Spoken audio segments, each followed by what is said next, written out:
Assalamualaikum warahmatullahi wabarakatuh. Hari ini kita ingin jalan-jalan di dalam Shopee semasa Hari Raya Aidilfitri yang mulia ini. Okey, diucapkan kepada semua, dan juga yang paling penting adalah untuk kita tengok wujud ke tidak TV box legal ataupun AUU TV box tersebut berjual di dalam Shopee. Sebab kita tahulah kan, zaman sekarang ni yang bab-bab legal semakin kurang sudah kita tengok di dalam Shopee dan juga platform-platform yang lain. Jadinya kita ingin tengok satu persatu TV box apa yang korang boleh beli dan patut beli di dalam SP yang ada sekarang ni, dan yang semua ni nanti aku letakkan di link di sini.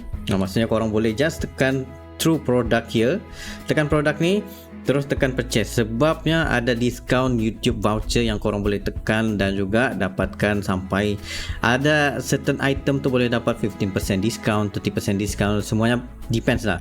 Jadi jom kita tengok. First kali kita akan buka TV box dulu. Kita tengok ni sini apa search yang kita jumpa.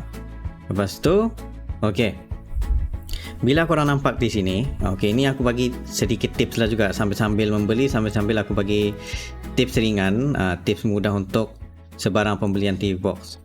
Kalau korang tengok di sini, pasti kita akan tengok kepada harga dulu.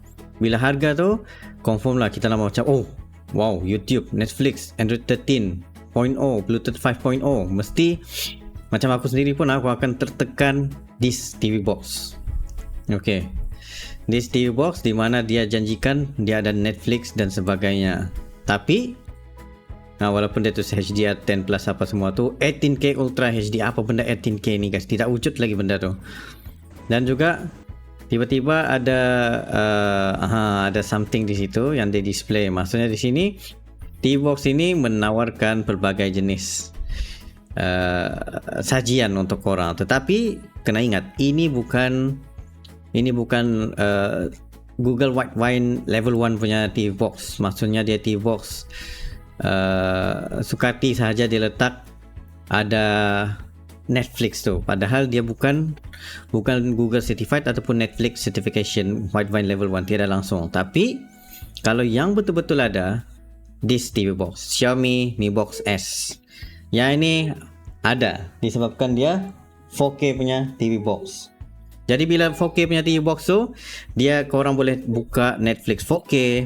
Selain daripada tu, korang juga boleh buka macam standard 1080p dan sebagainya, serta semua apps yang legal untuk korang tengok. Selain daripada tu, korang juga boleh beli macam contoh macam yang ni kan, watch on 4K juga, Xiaomi TV box dan sebagainya. Selain daripada tu, bila korang buka TV box ini, adalah bermacam-macam lagi TV box. Sebab yang kita perlu cari adalah jenis yang betul-betul certified.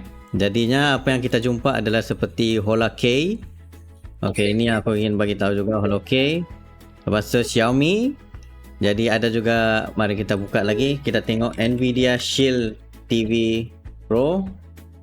Seperti ini pun ada juga Nvidia Shield dengan harga yang ditawarkan sini daripada Techie Master. Sini View Shop. Sebab ini pun aku ada senarai pendek di link di bawah juga untuk korang beli. Contoh macam On 4K, Nvidia Shield, Kickpie, semua ni adalah certified. Termasuk juga TiVo Stream di color GD2, dan juga T-box yang lain yang korang boleh beli, termasuk Rocktech juga. Semua ni harga dalam sekitar 160 hingga 300 ringgit korang boleh beli, ataupun yang Fire TV Stick juga. Jadinya di dalam sini yang sudah aku letakkan di sini, korang boleh tekan purchase dan juga untuk dapatkan TV box tersebut. So itu saja daripada aku. Thank you very much for watching. Jumpa lagi next time.